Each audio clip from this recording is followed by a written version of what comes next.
कांग्रेस अध्यक्ष मल्लिकार्जुन खड़गे ने कहा 45 साल में बेरोजगारी इतनी बढ़ गई है, लेकिन इन्हें इसकी चिंता नहीं है। अगर हम बेरोजगारी की बात करते हैं तो वे कहते हैं कि कांग्रेस 2 में से एक भैंस गायब कर देगी। अगर हम कहते हैं कि महंगाई बढ़ गई है, कुछ करो, तो वे कहते हैं कि हम आपकी जमीन छीन लेंगे।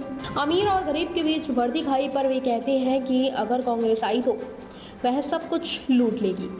उन्होंने चुनावी बांड के नाम पर पैसा इकट्ठा किया। आप भाजपा कहकर सत्ता में आए कि कांग्रेस भ्रष्ट है। आप क्या कर रहे हैं? वे हमारी पार्टी के लोगों को तोड़ते हैं। 45 साल में इतनी बेरोजगारी बढ़ी, उसका फिक्र उनको नहीं है। उसके बारे में नहीं बोलते। बेरोजगारी के बारे में बोले तो वो बोलते भैंस, 2 भैंस में 1 भैंस जाएगा। हम बोलते कमर तोड़ महंगाई हो गई, कुछ करो, तो वो बोलते हैं कि आपकी जमीन छीन लेंगे। अमीर गरीब की जो बढ़ती खाई है, मैं अभी कहा था, तो उसके बारे में मैं पूछे तो वो बोलते हैं कि कांग्रेस आई तो ये सब लूट लेके जाएंगे। और बीजेपी के भ्रष्टाचार और इसके सबसे उनकी वसूली, उन्होंने इतना पैसा वसूल किया इलेक्शन के नाम पे, इलेक्शन बॉन्ड के नाम से। क्या किया? चंदा दो, धंधा लो। क्या किया? चंदा दो, धंधा लो। तो सबके पास पैसे लिए, कॉन्ट्रैक्ट्स दिए। जो कॉन्ट्रैक्ट ज्यादा देता है उसके पास ज्यादा चंदा लिए। और ये हमको बोलते हैं कांग्रेस भ्रष्ट है। अरे भैया, हम भ्रष्ट है बोल के तो तुम पावर में आए। तुम क्या कर रहे हो?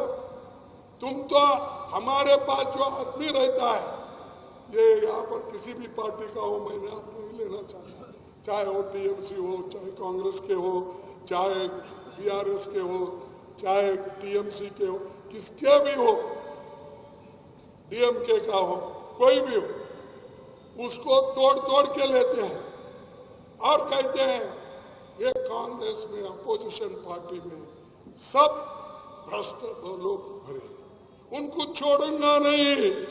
अबे पकड़ लेके तो आप बैठे और छोड़ूंगा नहीं बोलते। उन लोगों को मंडी पे कौन बिठा लिया?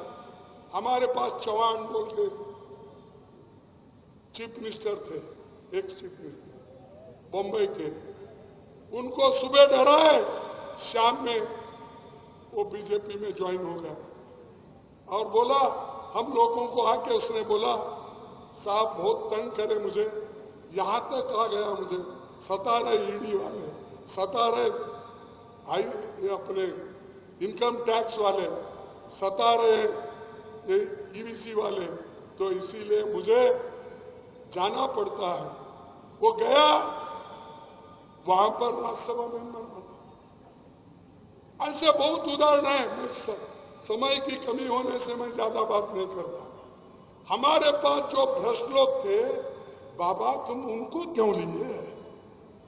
मैं पूछता हूं, तुम्हारे पास आते ही क्लीन हो गए, अच्छे हो गए, हरिश्चंद्र के बेटे हो गए वो।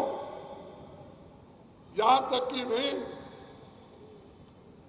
मोदी जी ये कहते हैं हमारे पास जो लोग आए, या शाह के परसों इंटरव्यू में, हमारे पास जो लोग आए हैं उधर, जो भ्रष्ट है वो है, जो कलंकित है, उनको हम एक एक करके देखेंगे।